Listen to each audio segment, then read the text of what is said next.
Napasugod ng di oras itong si Mimi dahil sa utos ng kanyang kapatid na itong si Charlene sapagkat nais nito na makuha nga itong si Princess. Ngunit huli na ang lahat. Gustong tanungin niya itong pinsan nga nitong si Divina, ngunit pinahirapan pa sila bago ito magsalita. Talagang ginawa ang lahat ni Charlene para lamang masabi ng kanyang pinsan kung nasaan ang kanyang anak na si Charlene.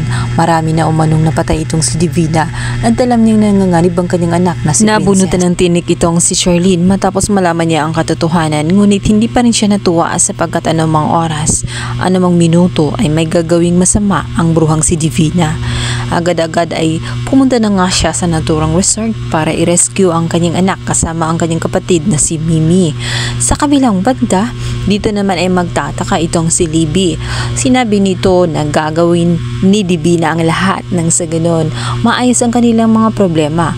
Ngunit nais makasigurado ni Libby na walang masasaktan.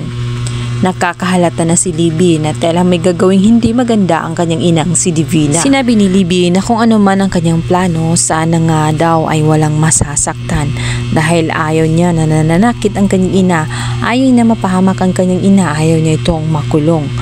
Concern pa rin itong si Libby, hindi pa rin siya ganun kasama kagaya ng kanyang ina dahil hindi pa rin na naisin nito na pumatay ng tao sa kabila ng punong-puno siya ng hatred sa kanyang sarili. Malma naman siya saglit matapos sabihin nga ni Divina na huwag siyang mag-alala sapagkat siya na ang bahala. Ang gusto ni Divina ay sabayan na lang o sakyan na lang ang kanyang trip. Ngunit hindi siya mapakali. Maya-maya ay tinitingnan pa rin niya itong si Princess. Nandoon na nga, sinabayan pa niya ito sa pagtulog.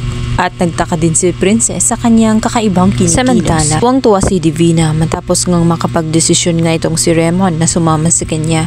Sinabi nito na sabik na siya na maging asawa nga nitong si Raymond. Nasasabik na siya na matapos na nga ang kasal nga nila nitong si Charlene para maisagawa na nga ang kanilang kasal. Subalit dito na nga nagsalita itong si Raymond. Matagal na niyang gustong sabihin, ngayon ay